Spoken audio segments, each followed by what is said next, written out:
일주일에 섹터 하나씩을 정복합니다. YG클럽 고정 댓글을 타고 오세요. 성공예감 별책 프로. 지식과 지혜를 얻는 가장 경제적인 방법, 성공예감 별책 프로 시간입니다. 안녕하세요. 저는 이대호입니다. 오늘 별책 프로에서 여러분과 함께 읽어볼 책 세계 지도를 펼치면 돈의 흐름이 보인다인데요. 이 책은 명지대 박정호 특임 교수와 함께 읽어보죠. 안녕하세요. 예, 안녕하세요. 자, 세계 지도를 같이 펼쳐볼까요? 이 책의 저자가 굉장히 좀 특별한 분이라고요. 네, 라디오계의 비주얼을 자랑하는 라디오계 비주얼. 예, 예, 바로 저입니다. 박정호 교수님이 직접 쓰신 책. 예, 맞습니다. 예. 근데 이 책을 보니까 무려 30개국이 들어있더라고요. 예, 제가 이제 출장 다니면서 예. 정례적으로 왕래했던 국가들 중에 조금 우리나라의 중요한 시사점이 있을 것 같은 나라들을 추려서 한 30개국을 넣어서 이렇게 세계의 좀 흐름을 좀 알아보자 하는 취지에서 작성을 해봤습니다. 야, 사실 근데 우리나라가 뭘 배우자라는 측면에서 보면은 뭐 미국, 중국이라든지 뭐 유럽 이렇게 선진국 몇몇 나라만 떠올렸었잖아요. 네. 그게 아니라 이제 30개국까지 이야기를 하신 특별한 이유가 있을까요? 네. 사실 이제 미국과 중국의 의존도를 점점 우리가 탈피할 수밖에 없는 상황이 돼버렸고, 그리고 실제 그렇게 전개되고 있는 흐름이다 보니까 이제 중국과 미국 이외의 여러 국가들과 어떤 경제적인 교류를 해야 될지 그들의 상황은 뭔지 좀 알아야 될 상황이 왔다 싶어가지고 그래서 한 30개국. 여기선 그래서 미국, 중국, 일본은 뺐습니다. 네. 아, 너무 뻔해서요? 너무 뻔한 건 아니고요. 예. 이유가 두 가지가 있는데요. 네. 미국, 중국, 일본을 넣으려니까 그 세 개 국가만 가지고 한 권 나오겠더라고요. 그래서 그거는 다음번 뭐 후속작이나 적당할 때 하고 네네네. 지금 우리에게 더 큰 시사점을 주거나 더 필요한 국가들은 기타 국가들이다 생각이 들어서 순서를 바꿔서 해봤습니다. 지금 사실 2023년에도 우리나라 GDP 성장률이 1%대에 그쳤고 우리 경기가 좋지 않은 이유 중에 하나가 우리의 최다 수출국이 중국이었는데 네. 중국 경제가 안 좋다 보니까 우리 경제도 같이 좀 부진에 빠진 측면이 있잖아요. 예. 그래서 수출선도 좀 다변화해야 된다라고 하는데 이게 사실 말만큼 쉽지가 않죠. 아, 그럼요. 예전에는 중국 또는 미국 한두 나라만 보면 우리나라 먹거리 한 해 뭐 소득 다 얻었다 이렇게 할 수가 있었거든요. 네. 그런데 이제는 중국이라는 어떻게 보면 대한민국 주식회사의 가장 큰 매출 비중을 차지하고 있었던 중국이라는 나라가 딱 빠졌는데 네. 그만큼의 매출을 벌충하려고 들여다봤더니 이건 딱 다른 한 곳에서 벌충할 수 있는 게 아니라 뭐 인도, 중동, 그 다음에 동남아 이런 여러 국가들에게 십시일반 돈을 벌어야지만 그 빈틈을 메울 수 있는 상황이 돼버렸거든요. 그래서 앞으로의 경제적인 상황은 저는 이렇게들 표현을 합니다. 고차방정식이 된 것 같다. 아, 너무 변수가 많다. 이렇게 표현을 해요. 네. 변수가 많다. 네. 자, 세계 지도를 펼치면 돈의 흐름이 보인다. 이 책을 키워드와 함께 저희랑 같이 펼쳐보시죠. 오늘의 책. 박정호 교수가 쓴 세계 지도를 펼치면 돈의 흐름이 보인다. 이것이 궁금하다. 키워드로 풀어볼게요. 첫 번째 키워드. 엔지니어와 비즈니스맨의 나라. 엔지니어와 비즈니스맨의 나라. 사실 우리가 이제 배워야 할 네. 포인트이기도 한데요. 첫 번째로 나오는 게 타이완입니다. 예, 맞습니다. 이 타이완을 가장 먼저 꼽았던 이유가 예. 우리의 경쟁 국가를 정확히 짚어야 우리가 경쟁력을 확보할 수 있는 방안이라든가 우리의 지금 위치가 정확히 어느 수준인지를 알 수가 있잖아요. 네. 근데 타이완 같은 경우는 한국의 가장 놓쳐서는 안 될 먹거리인 반도체 분야에서 경합을 벌이는 대표적인 나라입니다. 네. 그래서 타이완이 도대체 어떻게 반도체 강국이 됐는지 좀 이 책에서 세부적으로 기술을 했고요. 네. 그 과정에서 타이완에서 지금 어떻게 보면 반도체의 교두보를 갖고 있는 파운드리 분야, 이 파운드리 분야에서 우리나라도 성과를 내기 위해서는 어떤 맥락과 어떤 흐름에서 이걸 육성해야겠구나라는 걸 약간 타산지석으로 삼을 수 있게끔 만들었는데요. 네. 간단하게 내용 소개해 드리면요. 이 타이완은 쉽게 얘기해서 국가 전체가 반도체 산업을 육성하기 위해서 모든 걸 다 그쪽에 포커스했다. 이렇게 봐도 과언이 네. 아닙니다. 원래 이렇게 반도체 산업의 주목도를 보였던 가장 큰 이유는요. 1960년대 들어서 슬슬 외국에서부터 원조가 줄어들기 시작한 거예요. 아하. 우리나라도 그렇고 타이완도 그렇고 2차 세계대전 이후에는 미국이나 월드뱅크 등등 이런 해외 원조에 약간 의존해서 성장을 해왔던 게 사실이거든요. 네. 근데 1960년대 들었으니까 이제 많은 국가들이 야 이제 너희들 이 정도면 됐지 하면서 원조를 잘 안 해주는 거예요. 알아서 한번 살아봐. 그렇죠. 그러다 보니까 타이완도 이제 우리나라랑 똑같이 필요한 석유, 그다음에 필요한 식량. 뭐 참고로 타이완은 산유국이긴 합니다. 산유국이긴 하지만 그래도 그걸로 다 충당되는 건 아니니까요. 이 두 가지를 어떻게든 외국에서 수급받기 위해서 달러를 뭘로 벌 수 있을까? 그리고 우리가 뭘로 먹고 살 수 있을까를 알아보기 위해서 전 세계를 돌아다니면서 타이완계 해외 뭐 동포들 이렇게 네. 설문조사를 한 거예요. 아. 그때 만났던 분이 TSMC의 실질적인 설립자인 모리스 창을 만납니다. 모리스 창. 모리스 창은 텍사스 인스트루먼트라는 회사에서 수석 엔지니어로 근무를 하고 있었었는데요. 그 당시 텍사스 인스트루먼트라고 하면 지금의 삼성전자나 TSMC 또 엔비디아급의 세계 최고의 반도체 회사였거든요. 거기에서 일하고 있는 모리스 창이 뭐라고 얘기했냐면 앞으로 전 세계의 모든 제품은 반도체가 필수적으로 탑재될 수밖에 없는 상황으로 바뀔 것이다. 네. 그래서 우리 대만이 지속적으로 성장하고 높은 부가가치를 창출하려면 반도체 산업을 육성해야 된다라고 얘기를 합니다. 네. 그런데 어떻게 하면 반도체 산업을 육성합니까? 라고 여쭤봤더니 모리스 창이 그 전에는 아무도 하지 않았던 굉장히 독특한 방법의 반도체 비즈니스 모델을 얘기해 주는 거예요. 뭐냐 하고 물어봤더니 이거죠. 내 주변에 이 같이 텍사스 인스트루먼트라는 이 엄청난 반도체 회사를 같이 재직했던 친구들이 있는데 네. 얘네들이 껐떡하면 회사를 그만두고 창업을 하더라. 아하. 그래서 왜 너 창업하니? 물어봤더니 야 지금 내가 남이 주는 월급 받을 때가 아니야. 이 반도체는 무궁무진해서 지금 내가 창업해서 나가서 뭔가 회사 차리면 떼돈을 벌 수 있는데 내가 미쳤다고 여기서 이 월급 받고 일해? 이러면서 나가더라는 거예요. 그렇죠. 그런데 나간 친구들의 결과가 어땠느냐 살펴봤더니 대부분은 열의 9은 다 망하거나 다시 머리 끌적끌적 하면서 회사로 복귀하더라는 거예요. 아니면 학교로 가거나. 네. 그래서 너 어떻게 된 거냐 물어봤더니 이게 반도체 산업의 특수성 때문에 개인이 창업한 걸로는 도저히 감내할 수 없는 인더스트리라는 게 확인된 거예요. 아하. 무슨 소리냐? 반도체 만들려면 엄청난 장비 들어가잖아요. 그렇죠. 그 돈을 개인 스타트업들이 어떻게 감당합니까? 어렵죠. 운 좋게 투자받아서 그거를 만들 수 있는 설비를 구축했다 하더라도 반도체 산업은 워낙 빠르게 발달하다 보니까 몇 년 지난 뒤에는 그 사놨던 장비가 다 쓸모없어지는 경우로 바뀌어버리는 거예요. 네. 그럼 그 투자를 또 하고 그 투자를 또 해야 되니 이건 도저히 남는 장사가 아니라는 거죠. 그래서 모리스 창이 대만 정부에게 제시했던 방안이 뭐냐면 이렇게 하자. 우리가 미국의 엔지니어들만큼 이 설계를 우리가 잘하는 건 쉽지가 않다. 네. 대신 그들이 설계만 해오면 우리가 그거에 맞춰서 무엇이든 만들어주는 일종의 이런 걸 OEM이라고 하죠. 그렇죠. 예, 반도체 OEM을 해보자. 이런 사업을 제시했고요. 그게 지금은 반도체 산업의 가장 대표격인 파운드리 산업의 전신이다. 이렇게 말씀드릴 수 있습니다. 반도체 전문 제조 공장을 설립하자라는 아이디어. 네. 그래서 지금 이제 세계 시장 점유율도 과반 네. 차지하고 있는 거고요.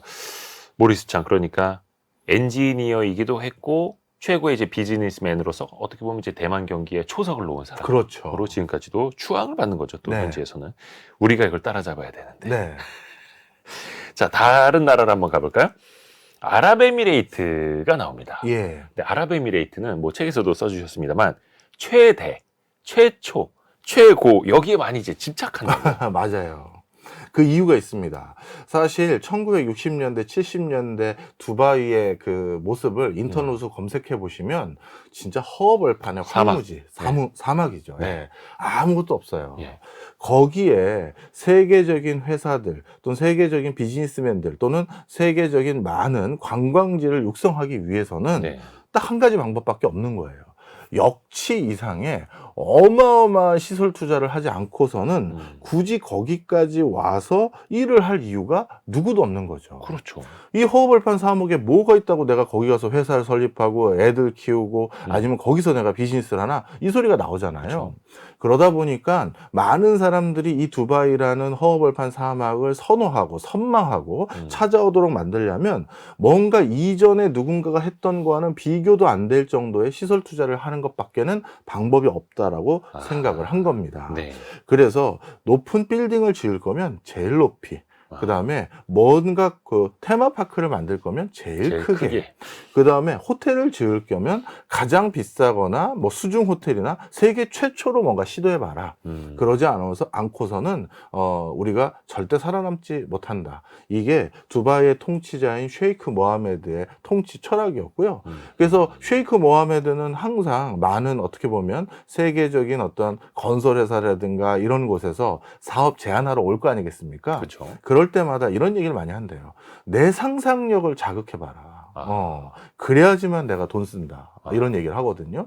실질적으로 그래서 지금은 두바이가 전 세계의 메가시티가 돼버렸고요. 그렇죠. 아시아를 대표하는 메가시티 몇 군데를 꼽아라 그러면 우리 동북아시아에 있는 북경, 상하이, 서울, 네. 동경, 그리고 인도의 뭄바이, 그리고 중동의 두바이를 꼽을 정도로 셰이크 모하메드의 이런 시설 투자는 어찌 보면 지금까지 성공해 왔다, 이렇게 볼 수 있습니다. 이야, 대단합니다. 그래서 본인의 상상력을 자극을 해야만 더 크게, 더 높이 짓고, 그게 또 세계인들의 이목을 끄는 네. 그 효과를 가져온 거고요. 네. 근데 사실 그 아랍에미레이트도 석유가 많이 나와서 자원 부국이었는데, 그럼에도 불구하고 차세대를 계속해서 준비하고 있는 거였잖아요. 예, 사실 중동 아라비아 반도에 있는 여러 산유 국가들 중에서 지금까지 확인된 양으로 따졌을 때 석유의 가채 연수가 가장 빨리 고갈되는 나라가 아랍에미리트예요. 그러다 보니까 석유 이후에 우리가 먹고 살 거를 빨리 찾아야 된다라는 어떤 강박이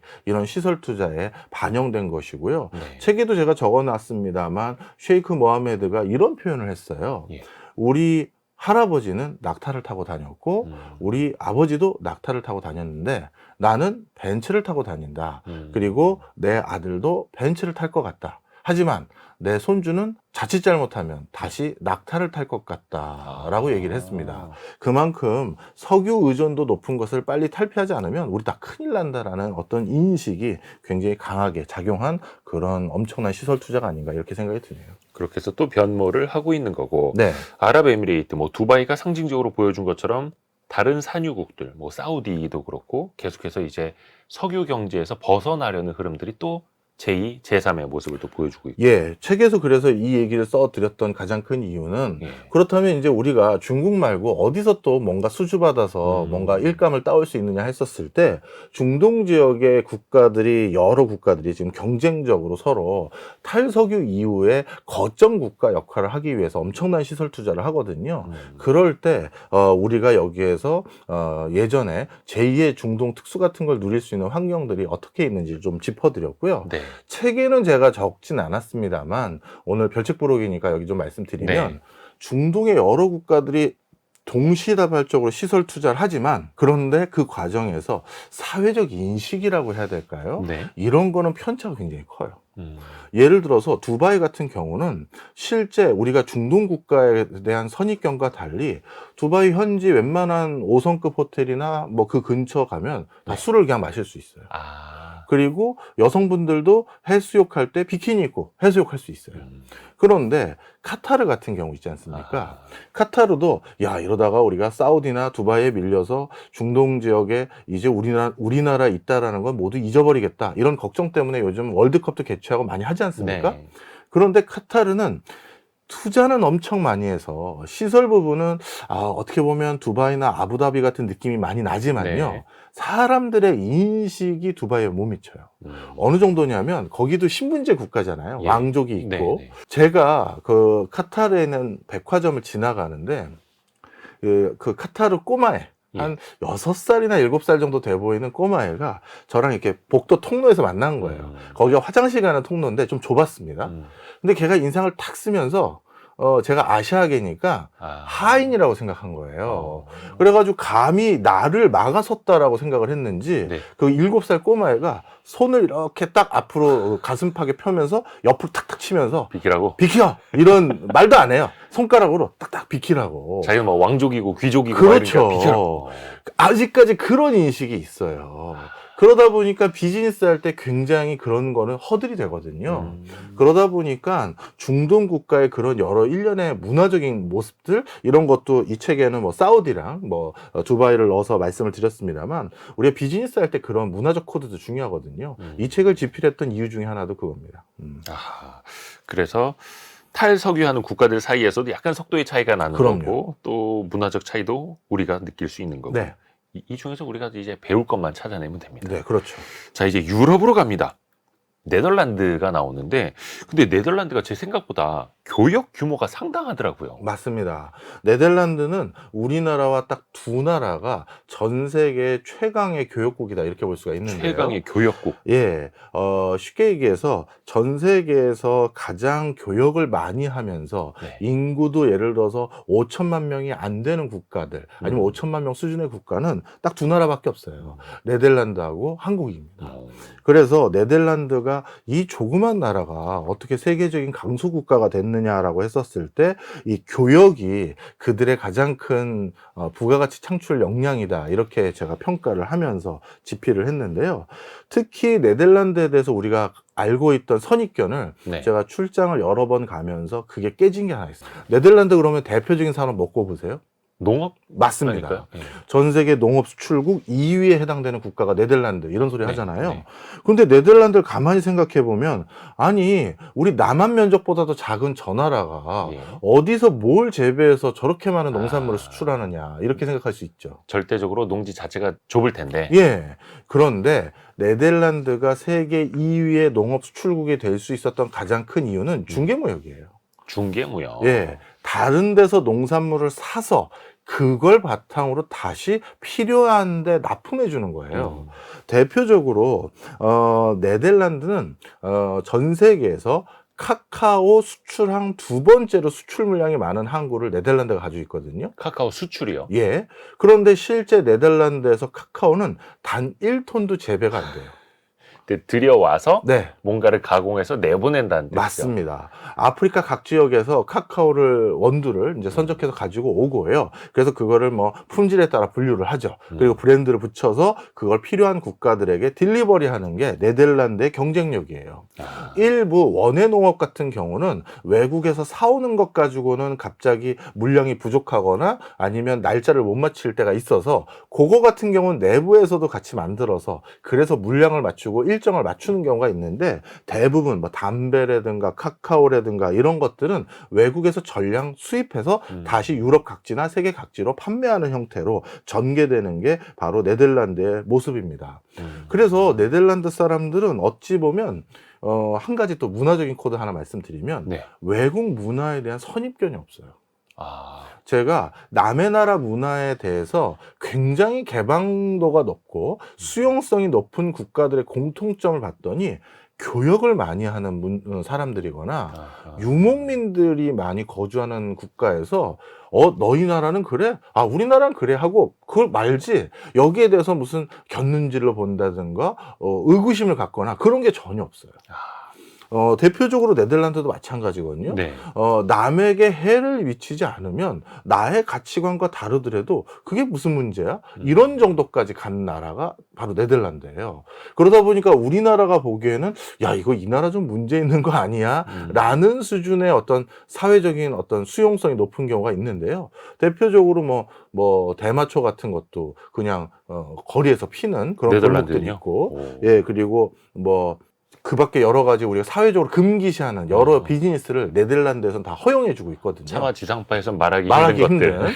예. 그래서 그런 것들까지도 전부 허용한 게 아니 자신의 신체 가지고 비즈니스 한다는데 아니면 그리고 자신이 이걸 피면 몸이 나빠지는 걸 아는에도 불구하고 그럼에도 불구하고 이걸 하겠다는데 본인이 그걸 왜 우리가 이래라 저래라 해? 이런 수준까지 갈 수 있었던 가장 큰 배경은 모든 국가와 교역을 하기 때문에 생기는 문화적 수용성이 좀 있더라고요. 이야, 이거는 이제 네덜란드만의 특성이었고요. 네. 우리가 또 다음 키워드 같이 열어서 세계 지도 같이 펼쳐보겠습니다. 다음 키워드. 자신만의 산업을 가진 나라. 자신만의 산업을 가진 나라, 그리고 그걸 잘하는 나라들. 우선 금융부터 한번 살펴볼까요? 금융하면 사실 홍콩이 빠지질 않는데요. 맞습니다. 홍콩은 아시아의 금융 허브이자 전 세계 글로벌 금융 허브 중에 하나죠. 네. 사실 많은 분들이 금융 산업이 발달한 국가 하면 대표적으로 미국을 꼽잖아요. 예, 맞습니다. 틀린 건 아닌데요. 네. 근데 미국의 금융 산업은 거의 과반 이상이 내수에 기반하고 있어요. 워낙 내부에 큰 회사들, 그렇죠. 굵직굵직한 뭐 수요처들이 많다 보니까 내부를 중심으로 비즈니스를 하는 것만으로도 충분히 시장 규모가 나오기 때문에 미국은 사실 글로벌 금융 허브라고 볼 수는 없어요. 그러면 글로벌 금융 허브 역할을 하는 곳들은 어디가 있느냐? 바로 영국 런던하고요. 네. 아시아 지역에선 홍콩 등을 꼽을 수가 있습니다. 그래서 홍콩이 진짜 글로벌 금융 허브라고 보시면 되는데요. 이렇게 금융이 발달하다 보면 자연스럽게 그 금융의 서비스를 수용해서 발달할 수밖에 없는 무역업, 또는 여기도 역시 여러 가지 제조업들이 여기에 이제 같이 기반을 둘 수밖에 없는데요. 실제 그래서 홍콩 같은 경우는 과거에는 아시아 헤드쿼터라든가 아시아의 거점 본부를 가장 많이 뒀던 글로벌 기업들이 그런 공간이었습니다. 특히 홍콩에 위치했었을 때는 아시아 교역도 편하게 할 수 있을 뿐만 아니라 중국과의 비즈니스도 편하게 진행할 수 있었던 장점이 있었거든요. 그렇죠. 그런데 2020년 들어서 어떻게 됐느냐? 이제 미국이 탈중국 기조를 본격적으로 강압적인 분위기 속에서 유도하기 시작하면서 글로벌 기업들이 하나하나씩 홍콩을 떠나기 시작합니다. 2020년도에만 홍콩의 헤드쿼터를 이전해서 다른 곳으로 뺐던 회사들이 282개고요. 지난해 같은 경우는 또 254개. 이렇게 글로벌 탑티어의 기업들, 뭐 로레알이라든가 LVMH라든가 다이슨이라든가 이런 회사들이 여기에 있는 사업 본부를 철수 또는 축소하기 시작한 것이고요. 그러다 보니까 홍콩이 과연 옛날 같은 역할을 계속 할 수 있을까라는 의구심이 지금은 있는 상황입니다. 그래서 그 금융 거점을 좀 뺏어오려고 다른 나라들, 특히 네. 싱가포르라든지 그렇죠. 관사 이익을 좀 보기도 하는데, 여기서 우리도 좀 아쉬운 점이 있어요. 우리가 좀 맞아요. 금융허브 규제 측면에서 좀 준비가 되어 있었더라면 어땠을까? 네. 사실 이 우리나라도 금융 산업을 좀 육성해 해야 할 시점이고요. 또 육성하기 위한 노력을 많이 하는데 우리나라에서는 금융 산업을 육성할 때 몇 가지 또 이해도가 좀 떨어진 게 있어요. 이것도 좀 설명을 드릴게요. 네. 금융회사의 팀장이란 직급을 가진 사람하고요. 예. 우리가 제조 분야에서 팀장이라는 직급을 가진 사람의 권한은 하늘과 땅 차이예요. 왜냐하면 금융업이라는 건 세계 경제가 정말 시시각각 급속도로 상황이 변화되다 보니까 팀장이 그 상황을 딱 확인하면 전결권. 갑자기 글로벌 금융이 터졌어? 뭐야, 코로나19라는 거 터졌어? 그러면 그것 때문에 전부 매도를 때린다든가 아니면 외환을 전부 바꿔놓는다든가 이거를 순식간에 빠르게 대응해야 되거든요. 네. 그러다 보니까 금융회사는 팀장급에게 속칭 엄청난 권한을 줘요. 연봉도 높고요. 연봉도 엄청 높고요. 그리고 그 팀장이 결정한 사항에 대해서 대표이사까지 결재를 받을 필요가 없어요. 근데 이런 거는 우리나라 문화에서는 좀처럼 좀 어렵죠? 수용하기가 어렵죠. 네. 그래서 외국 같은 경우는 물론 그러다 보니까 뭐 엄청난 금융 사고도 터지는 경우도 있습니다만 그쵸. 통상적으로 이러한 신뢰관계라든가 이러한 모습을 어느 사회에서 수용하지 못하면 그게 금융산업이 발달하기 좀 어려운 부분이 있고요. 그 다음에 사회 전체적으로도 이 금융업이 발달할 수 있는 수용성이 좀 있어야 되는데 홍콩 같은 경우는 일단 공용어가 영어잖아요. 그쵸. 그러다 보니까 말 그대로 전 세계 금융 회사들이 와서 비즈니스 하기가 너무 수월한 것이 하나 있고 그 다음에 금융은 현지에 가서 비즈니스 미팅을 바로바로 할 수 있어야 돼요. 근데 홍콩의 비행기 편이 어떻게 돼 있냐면 홍콩의 비행기 편이 밤에 예. 그 출항하는 비행기가 많아요. 네. 그래서 밤에 이륙해서 그 나라 현지에 아침에 도착하는 거죠. 아시아권역은. 그럼 아침에 딱 도착하자마자 일 보고 다시 비행기 타고 돌아오는 그런 과정으로 전 세계 비행기 노선이 꽤 많이 구축되어 있고요. 그 비행기를 타러 가는 모습도 어떻게 되냐면 홍콩이 아주 특이한 게 네. 아파트 단지 바로 내 동 앞에 택시가 와 있어요. 그래서 가장 고액 연봉을 많이 받는 금융인들에게 시간을 최대한 단축시킬 수 있는 여러 사회적인 어떤 인프라 이런 것들도 많이 깔려져 있기 때문에 이런 것들이 홍콩이 금융산업을 발달할 수 있는 어떤 계기가 됐었죠. 특히 이제 금융산업에서는 거의 시간이 돈과 같은 그럼요. 거니까요. 그런 인프라가 잘 되어 있었다라는 거고요. 다른 나라는 이제 이스라엘로 한번 가보죠. 이스라엘 최근에 안 좋은 뉴스로 좀 많이 나오고 있는 이스라엘인데 여기는 전쟁이 역사적으로도 많았고 그래서 네. 국방산업이 자연스럽게 많이 발전을 했고 근데 여기서는 창업을 많이 하는 문화가 있다면서요. 네, 맞습니다. 사실 이스라엘 같은 경우는 국방과 창업을 같이 결부시켜 놨어요. 네. 이스라엘은 대학을 가기 전에 군대를 가거나 또 대학과 함께 군대를 복무하는 여러 가지 과정들이 있거든요. 네. 그래서 이스라엘은 국가 안보, 국가의 안위를 제일 크게 걱정하는 곳이기 때문에 군 복무 위주로 모든 것들을 세팅합니다. 그런데 군 복무를 하는 과정에서 단순히 군인들만 많다고 우리가 국가 안보를 지킬 수 있는 게 아니잖아요. 그렇죠. 국방이 나름대로 뭔가 최첨단 기술과 접목되어야지만 국방력이 더 높아졌다라는 게 요즘의 상황이거든요. 그래서 이스라엘은 어떻게 했냐면 군 복무 시절에 ICT를 비롯한 각종 첨단 과학기술을 접할 수 있는 기회를 전부 다 제공합니다. 군대에서부터. 군대에서요. 그래서 군대에서 중동의 여타 국가들, 이슬람 국가들이 어떤 식으로 지금 대응하고 움직이고 있는지 정보 수집하는 게 중요하잖아요. 네. 그런 정보 수집의 여러 부대들, 그런 부대들에 복무했던 사람들은 그러한 경험을 바탕으로 제대 후에는 전 세계에서 가장 유능한 사이버 보안이라든가 이런 전문가로 활동하는 부분이 있고요. 그 다음에 이스라엘에서 뭐 미사일이라든가 방호막 이런 것들을 구축할 수 있는 역량을 가진 사람들 같은 경우는 드론이라든가 항공우주 분야에서 또 세계적인 또 기술력을 가진 엔지니어로 활용하는 경우가 많아요. 그래서 이런 부대들을 뭐 탈피오트라든가 이런 네. 부대들이 따로 있는데 여기 이공계 출신이다라는 이유만으로 전 세계 뭐 실리콘밸리를 비롯해서 베를린이나 뭐 뉴욕이나 이런 데선 탈피오드에서 사이버 보안 담당이셨다고요? 그러면 무조건 데려갈 정도로 웰컴. 예, 어마어마한 그 어떻게 보면 내공을 인정받는 그런 기회가 되는 것이고요. 그러다 보니까 이런 복무 경험을 바탕으로 세계적인 스타트업에 참여하거나 본인이 직접 투자받아서 스타트업을 차려서 이런저런 것들을 만드는 이스라엘 청년들이 많아요. 네. 그러니까 ICT 분야에서의 어떤 기술력 측면에서 군대에서 지원도 받는 거고 또 뿐만 아니라 여기는 소통하는 문화도 굉장히 강하기 때문에 스타트업도 많이 창업할 수 있는 네. 자연스러운 문화가 녹아든다라고 하고요. 다음 키워드도 같이 한번 들어보시죠. 지금 여러분께서는 주말에만 만나는 성공예감 별책 부록을 듣고 계십니다. 오늘의 책은 박정우 교수가 쓴 세계 지도를 펼치면 돈의 흐름이 보인다.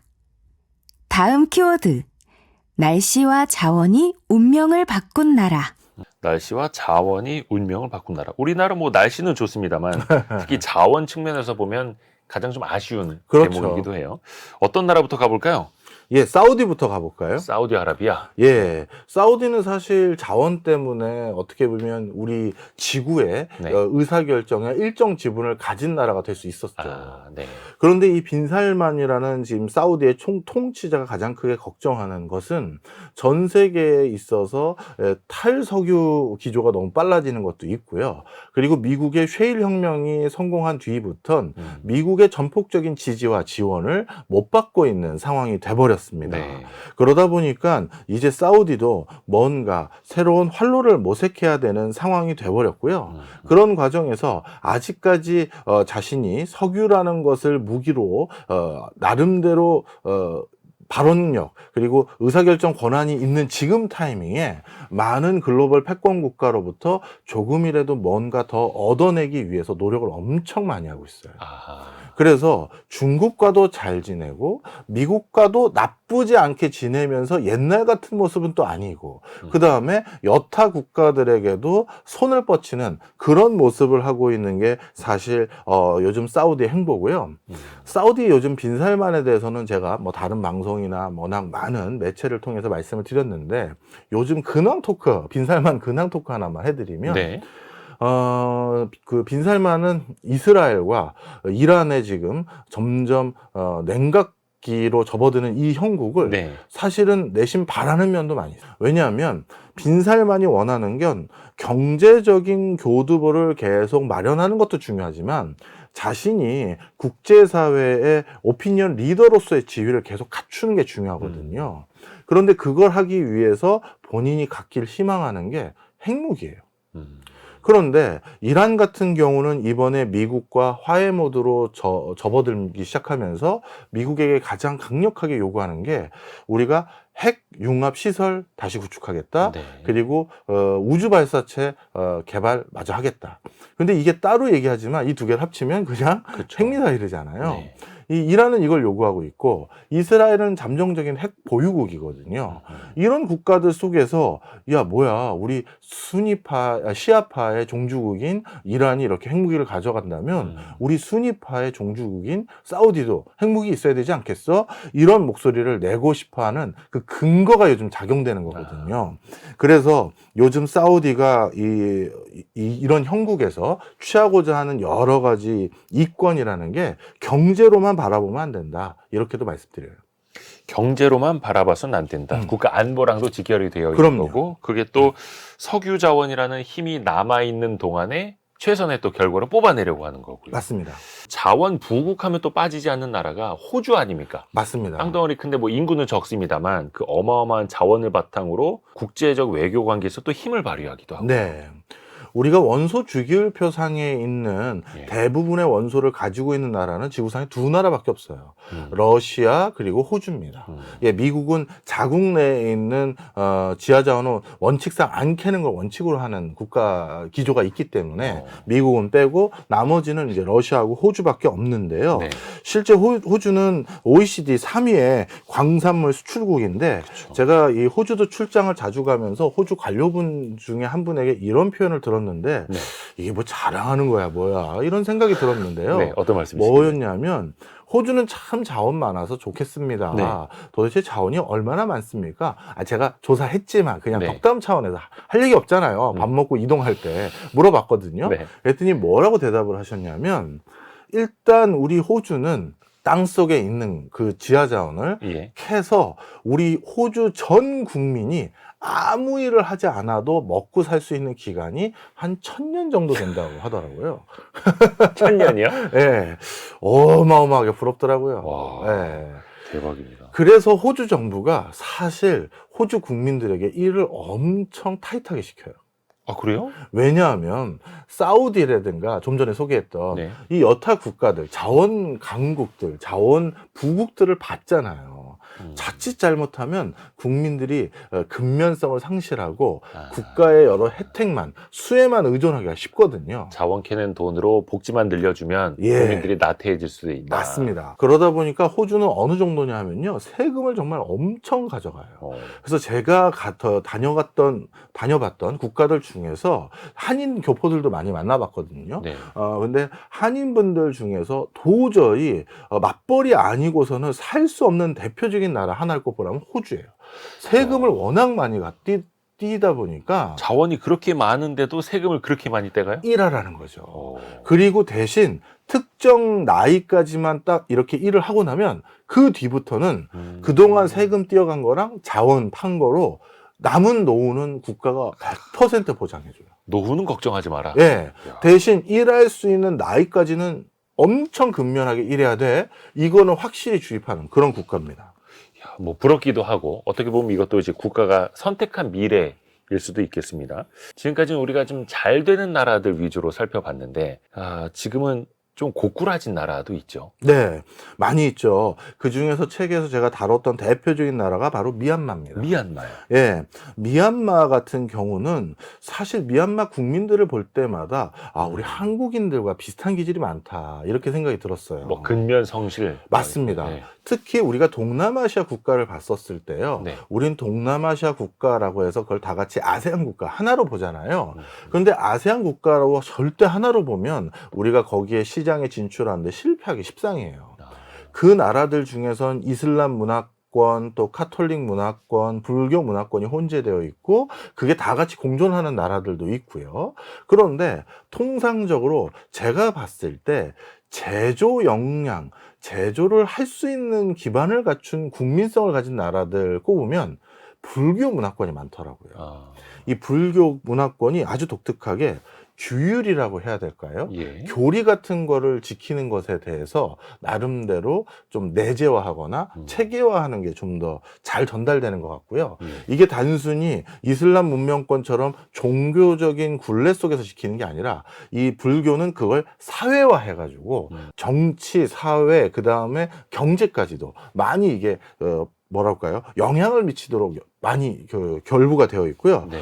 특히 이상하게 불교 문화권이 문해율, 그러니까 글을 읽고 쓰는 능력들이 굉장히 출중하더라고요. 대표적으로 미얀마도 마찬가지입니다. 미얀마의 문해율이 한 92%고요. 이건 동남아시아에서 가장 높은 숫자 중에 하나예요. 그리고 천연자원도 되게 많아요. 그리고 미얀마 그 내부에서도 뭔가 자신들도 이제 발달시켜보자 라는 그런 니즈도 많고, 그리고 외자 유치를 받기 쉬운 게 1인당 국민소득이 1,000불 정도 수준이에요. 그러니 이런 근면성에, 이런 문해율에, 이런 나름대로 제조하기 적합한 신뢰관계를 종교적인 맥락에서 구축한 사람들이 네. 불과 연봉은 1,000불이다? 야, 이거는 여기다 공장 짓기 딱 좋은 상황이었거든요. 그러네요. 그런데 중국이 동남아시아 국가를 지나야지만 인도양으로 나갈 수가 있거든요. 네, 네. 사실 미얀마가 이 얼마 전에 군사 정권으로 바뀐 가장 큰 이유는 예. 중국에 어떻게 보면 인도양으로 직접 나갈 수 있는 교두보 확보 차원에서 필요한 어떤 대안지였기 때문에 그렇게 된 건데, 그 뒤부터는 말 그대로 뭐 서양 국가들의 지원이라고 해야 될까요? 관심이 뚝 끊겼고요. 그래서 지금은 인프라 뭐 재설계, 재구축이 부실해됐고, 은행도 도산했고, 정부 재정도 계속 부족한 상태라서 전 세계 최빈국으로 전락한 상황이 돼버렸죠. 안타깝습니다. 그래서 여기를 보면은 정치, 외교가 얼마나 안정되는 게 중요한가를 타산지적으로도 보여주는 미얀마의 사례이기도 하고요. 다음 키워드도 같이 열어보시죠. 다음 키워드. 미리 가본 미래의 나라. 미리 가본 미래의 나라. 어떻게 보면 청사진을 좀 펼쳐놓고 네. 그대로 나라를 만들어가고 있는 그 모습일 것 같은데요. 요즘에 많이 뜨고 있는 게 이제 중국을 대체할 그 생산 기지가 어디가 될 것이냐. 예. 그때 인도랑 같이 이제 빠지지 않는 나라가 베트남이죠. 맞습니다. 젊은 나라이기도 하고요. 예, 맞아요. 우리 베트남하고 우리나라의 관계는 지금도 양쪽의 교역 비중이 점점 높아지고 있는 그렇죠. 상황이고요. 전 세계에서 베트남에 대한 관심도도 뭐 정말 남다른 수준이 됐다라고 보시면 되겠습니다. 특히 베트남에서는 한국이 어떤 이미지냐 하면요. 네. 베트남 국민들이 이제 간간히 이제 한국에 관광 많이 오시거든요. 예. 그러면 이런 표현들 많이 하세요. 이거 제가 직접 들은 거예요. 네. 명동 근처나 시청이나 광화문 근처에서. 한국 사람들은 어떻게 이렇게 다 멋있냐. 진짜로. 네. 그러면서 하시는 말씀이 한국은 진짜 무슨 그분들의 표현을 빌리자면 네. 아시아의 밀라노 같은 곳으로 생각하시는 것 같아요. 오. 이렇게 도시 정비도 잘 됐을 뿐만 아니라 거리에 다니는 사람들의 드레스 코드라고 해야 될까요? 옷차림, 그리고 여러 가지가 하나하나 다 멋있다고 생각들을 해주시더라고요. 이런 것들은 우리 제품을 베트남에 전달하고 보급하는데 굉장히 좋은 환경적인 요인이 되는 것이거든요. 실제 베트남 내부에서도 또 한국에 대해서 굉장히 관심도가 높은 이유가 하나 더 있습니다. 베트남 전체 GDP에서 20% 가까이가 요 한 회사에서 지금 차지하고 있거든요. 어딘지 아시잖아요. 어딘지 알겠네요. 예, 네, 바로 절대적이죠. 베트남 삼성전자 법인이죠. 어, 여기가 베트남 전체 GDP의 20%를 육박합니다. 어마어마한 거죠. 그럼요. 그래서 한번 외신에서요, 예. 삼성전자가 이제 휴대폰 공장을 비롯해서 백색가전 공장을 인도에 건설한다라는 뉴스가 한번 나왔더니 네. 베트남의 수뇌부들이 모두 난리가 났죠. 예, 이재용 회장님 한번 뵙자. 이게 무슨 소리냐. 우리가 그런 사이가 아니지 않냐. 네. 라고 할 정도로 정말 이래나 저래나 한국과는 엄청난 관계에 모여져 있고요. 많은 분들이 또 이렇게 생각하세요. 아이, 교수님, 베트남 물론 1억 가까운 인구고 30세 이하의 인구가 많은 비중을 차지하고는 있지만 아직까지 국민소득이 좀 낮은데 우리 한국산 제품을 사기에 충분한 소비력이 있겠습니까? 이렇게 생각하시는데요. 이것 듣고 오늘 이 시간에 말씀드리고 가겠습니다. 네. 많은 개도국 가보시면요. 그 개도국의 MZ세대들의 월급은 우리랑 차이가 나요. 하지만 그들이 점심시간에 마시는 커피 브랜드, 그리고 점심 먹으러 가는 햄버거집, 그리고 그들이 입고 있는 옷, 그들이 즐겨보는 OTT는 우리랑 똑같습니다. 보고 듣는 건 똑같다. 맞아요. 입고 마시는 것도 똑같고요. 아, 그러다 보니까 1억 명의, 그것도 전도 유망한 국가에 가장 소비력이 왕성한 나이대의 국민이 이렇게 많은 곳이라면 우리가 반드시 좋은 관계를 유지해야죠. 그렇죠. 그리고 이쪽에서도 우리나라랑 관계를 돈독하게 하고 싶은 니즈가 많은 상황이고요. 아, 2월 달에도 제가 그래서 베트남에 우리로 따지면 산업통상부 강의를 갔다 왔었거든요. 네네네. 그런데 그때도 현지 상황을 보면 한국에 대해서 정책마저도 벤치마킹을 하려고 애를 많이 써요. 아, 1960년대, 50년대까지만 하더라도 베트남보다 우리가 또 못 살았잖아요. 아, 그런데 지금은 훨씬 잘 사는 저 나라의 경제정책, 우리 어떻게 하는지 우리도 배워보자 하고 질문을 정말 아주 디테일하게, 어떤 면에서는 한 두 분 같은 경우는 한국 국민들보다 우리나라 경제 정책을 더 잘 알더라고요. 예. 또 베트남이 젊은 나라고 평균 연령이 30세가 안 되고 또 근면 성실하기도 해서 미래가 또 주목받는 나라일 수밖에 없는 거고요. 또 하나 이 책에서도 재밌게 다뤄주신 게 나이지리아에 관심을 둬야 된다. 근데 예. 나이지리아의 비트코인 같은 가상자산에 대한 그 국가적인 관심이 높기 때문이다라고 써주셨어요. 예, 책에서는 제가 너무 또 강하게 제 프레임을 넣어버리면 또 오해사기 쉬워서 네. 비트코인은 우리나라에서는 좀 아직까지 네거티브한 면이 많이 있거든요. 아, 근데 최근에 또 그 비트코인이 5만 달러를 넘어서 가지고 그렇죠. 화제가 되고 있죠. 제 책을 미리 읽어보신 분들은 투자를 하셨을 텐데. 자, 네. 이게 참 불편한 진실인데요. 예. 전 세계의 많은 개도국들 중에서는 이미 비트코인을 상용화하는 국가들이 생각보다 많아지기 시작했어요. 과거에는 비트코인은 실질이 없다. 이게 그렇죠. 무슨 쓸모가 있냐. 이런 지적이 많았지 않습니까? 근데 그거는 선진국 입장에서 봤을 때고. 네. 근데 나이지리아 같이 자국 화폐의 기능이 거의 풍지박산이 났던 국가들 같은 경우는 비트코인을 실질적인 가치 저장 수단으로 삼는 국민의 숫자가 적지 않아요. 설명을 좀 간단히 드리면 나이지리아에선 지금 통용되는 화폐가 세 종류가 있습니다. 하나는 전통적으로 원래 나이지리아 정부가 인쇄해서 종이로 인쇄해서 네. 찍었던 나이로라는 화폐. 네. 그런데 이거는 코로나19 기간 동안 거의 하이퍼 인플레이션에 준하는 상황에 직면하면서 뭐 휴지 조각이 됐어요. 그래서 나이지리아는 종이를 더 찍어야 되는데, 종이 화폐를 더 찍어야 되는데 네. 이 나이지리아 같은 국가는 종이 화폐를 찍을 수 있는 자체적인 기술 역량이 없거든요. 아, 그래서 영국 같은 데다가 화폐 좀 찍어주세요 부탁을 해야 되는데 국가 재정이 이렇게 어렵다 보니까 그 돈도 없는 거예요.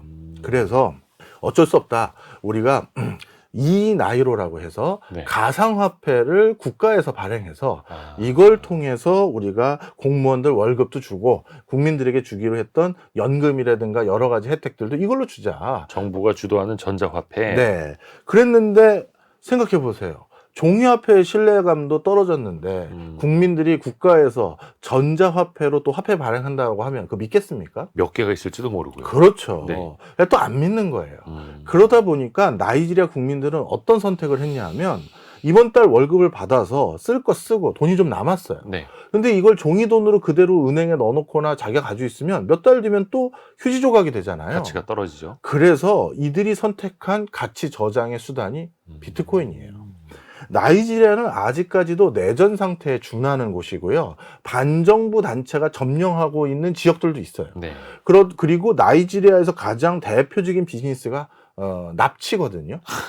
가장 대표적으로 그 반정부 단체들이 납치를 해서 자신들이 필요한 돈을 조달받아요. 아, 또 마약 거래도 많이 하고요. 그런데 이런 납치라든가 마약 거래는 계좌가 파헤치지면 안 되니까 그렇죠. 전부 비트코인으로 결제를 받기를 희망하죠. 아, 그러다 보니까 사회 전반에서 비트코인이 이래저래 쓰임이 많은 거예요. 자, 이거를 나이지리아 얘기에서 조금 확대해서 설명을 드리면 이렇게 보시면 될 것 같은데, 지금 전 세계에서 자국 화폐에 대한 신뢰도가 떨어진 많은 국가에서는 그럼 그 나라 국민들은 뭘로 가치를 저장하느냐? 네. 달러 보기에는 정말 하늘의 별 따기만큼 네. 어렵고, 그래서 대부분 비트코인으로 자신의 재산의 일부를 저장하기 시작했어요. 네. 그러다 보니까 비트코인의 전 세계적인 흐름 중에 하나가 하방 경직성을 갖기 시작했어요. 아, 이렇게 많은 신흥국들의 일부 국가들이 그것을 실제 화폐로 대용해서 쓰기 시작했고, 그리고 참 불편한 진실이지만 음성적인 거래인 뭐 테러라든가 마약이라든가 뭐 매춘이라든가 이런 나쁜 거래들의 결제 수단은 이미 비트코인으로 자리매김해버렸잖아요. 우리 인류 역사상 이런 지하 경제가 없었던 적은 없거든요. 네. 그러다 보니까 이런 쓰임으로 인해서 비트코인이 하방 경직성을 가졌던 건 분명한, 이거는 불편한 진실이자 이제 돌이킬 수 없는 상황이 돼버렸다, 이렇게 말씀드립니다. 진짜 불편한 진실이라는 말이 딱 맞네요. 예. 후진국에서는 또 수요가 있을 수밖에 없는 거고요. 네. 다음 키워드도 같이 들어보실까요? 다음 키워드. 남다른 삶의 방식을 선택한 나라. 남다른 삶의 방식이요? 네. 이게 나라마다 처한 상황이 다 다르기는 한데 네.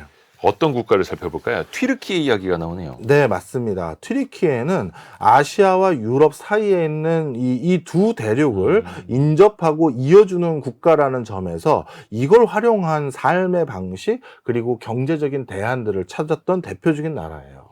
튀르키예는 유럽입니까? 아시아입니까? 본인들도요. 예. 그때 달라요. 그렇게 얘기합니다. 유리한 쪽으로. 예, 예. 네. 심지어 중동이라고 얘기했다가 아시아계다라고, 본인들도 투르크계니까 예. 우리 옛날에 돌궐, 예. 그러니까 우리 바로 위쪽에도 있었던 아하. 곳이잖아요. 이것도 참 놀라웠어요. 제가 저는 이제 취미가 예. 어느 나라를 출장이나 놀러를 가거나 아니면 국내에서도 시간이 나면 박물관 같은 데 가보는 게 제 취미 중에 하나거든요. 네. 그런데 제가 하도 해외 출장을 많이 가다 보니까 특이점을 발견한 게 있어요. 예. 전 세계에서 특히 동북아시아 지역에서 이쪽 우리나라랑 근접하고 있는 국가들 중에서 금관을 쓰는 문명을 가졌던 나라가 없어요. 그래요? 우리나라 신라는 금관이 있죠. 있잖아요. 그런데 중국 황제들이 금관 쓴 적 없어요. 그냥 투구 모양의 금 옆에 쪽두리 같이 네네. 장식을 한 적은 있지만 금관을 쓴 적이 없고요. 어. 고구려나 백제에서도 금관은 안 나왔어요. 그럼 이 금관은 도대체 예. 어느 문명권에서 우리가 같이 영향을 받거나 이게 흔적일까? 이게 궁금했는데 네. 제가 가서 깜짝 놀란 게, 튀르키예에 우리로 따지면 국립중앙박물관에 가봤더니 예.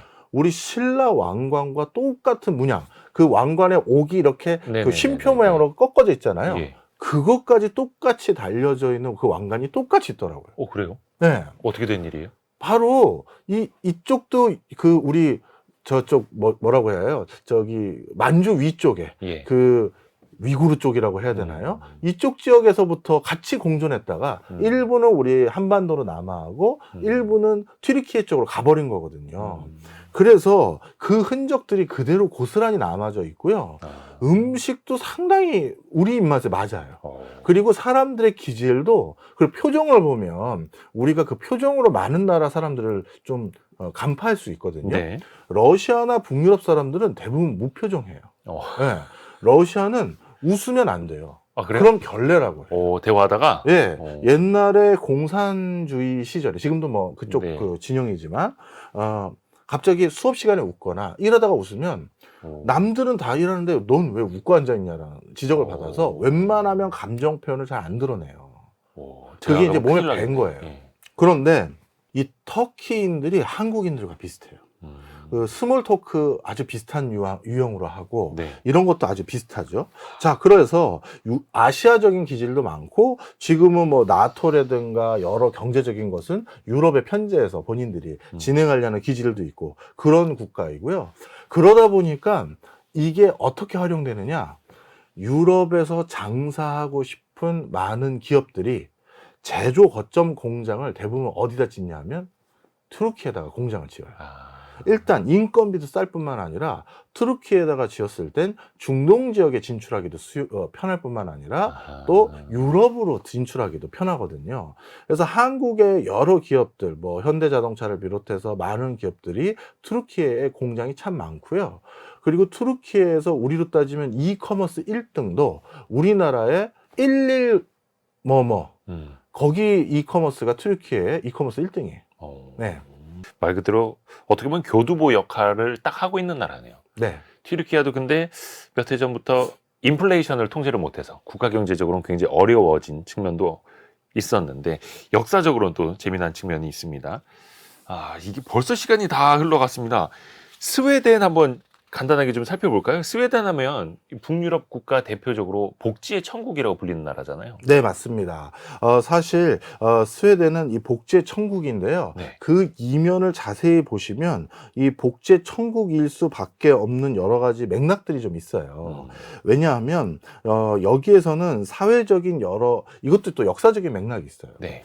우리가 이 극한 지역에서 살고 있는 국가들의 공통점은 네. 누군가가 위기에 봉착했었을 때 그 사람들을 도와주는 문화가 있어요. 예를 들어서 허벌판에 폭설이 내리는 그 공간을 걸어가고 있는데 예. 저 사람 뭐야? 모르는 사람이니까 겁도 나잖아요. 네네네. 근데 그 사람을 옆에서 여기 따뜻한 데 있으니까 일로 와서 쉬다 가세요. 안 하면 그 사람 죽거든요. 그러다 보니까 위기에 처한 사람들은 다 우리가 도와주자. 이런 컨센서스가 문화가. 사회적으로 있어요. 그런 것들이 문화적으로는 자연스럽게 복지를 중심으로 생각할 수밖에 없었던 면이 하나 있었고 또 한 가지는 바로 옆에 러시아가 볼세비키 혁명을 달성했잖아요. 네. 그리고 나서 핀란드를 비롯해서 스웨덴까지 점점 사회주의 혁명이 넘어올 수 있는 상황이 됐는데 네. 이 사회주의 혁명을 그럼 막을 방법은 뭡니까? 그거에 준하는 복지를 국가에서 해줄 테니 우리는 사회주의 하지는 맙시다. 이런 맥락들도 있었던 상황이죠. 그러다 보니까 전 세계적으로 가장 복지에 관심이 많을 수밖에 없었던 역사적 맥락도 있었죠. 숨가쁘게 세계 지도를 펼쳐봤습니다. 그렇네요. 이제 한방 핵심 구절을 한번 정리를 해볼까요? 심쿵 한방입니다. 오늘의 심쿵 한방. 세계 지도를 펼치면 돈의 흐름이 보인다를 관통하는 핵심 구절. 한방에 정리합니다. 우리에게 꼭 필요한 건 국제적인 변화의 흐름을 읽고 대응하는 작업이다. 이를 위해서는 그간 우리가 좀처럼 교류해 오지 않았던 국가들을 먼저 면밀하게 살펴야 한다. 그 나라에 가장 필요한 것이 무엇인지, 어떤 이유로 지금의 모습을 갖추게 되었는지, 고민하는 부분은 무엇인지 등 다양한 방면에서 이해해야 한다. 이 심쿵 한방은 어차피 이제 저자이자 지금 박정호 교수님하고 우리 같이 이야기하고 있는데 본인이 직접 쓰신 내용이니까 예. 이 마지막 심쿵 한방을 정해주신 이유 들어볼까요? 예, 우리나라도 이제 또 한 번 도전을 받고 있어요. 예. 중국 이외에 어디서 먹거리를 찾아야 되느냐, 또 이 보호무역주의 속에서 우리는 어떻게 대안을 찾아야 되느냐 했었을 때, 역시 뭐 우리는 수출을 안 하고서는 에너지와 식량을 어디서 얻어올 수 없는 국가 구조를 가지고 있기 때문에 네. 반드시 또 수출을 해야 됩니다. 그렇다면 이제 여타 국가들에 좀 더 눈을 돌려보자. 이런 맥락에서 이 구절이 제일 중요하지 않을까 생각해 봤습니다. 그래서 우리가 안 좋은 사례는 타산지석 삼고 또 우리가 배워야 할 건 빨리빨리 또 배우고 해서 우리도 뭔가 조금 더 진화하는 그런 국가로 계속해서 이어가야 되겠습니다. 오늘 세계 지도를 펼치면 돈의 흐름이 보인다. 이 책의 저자인 명지대 박정호 특임 교수와 함께 이야기 나눴습니다. 좋은 설명 감사합니다. 고맙습니다. 고맙습니다. 저희가 다음 주 별책 부록 시간은요. 이시한 작가가 쓴 똑똑한 사람은 어떻게 생각하고 질문하는가라는 책을 함께 읽어보겠습니다. 별의별 이야기를 책을 통해서 나누는 별책 부록 여기서 정리하고요. 다시 월요일 아침 9시 5분에 돌아오겠습니다. 성공 예감은 오늘도 여러분을 응원합니다.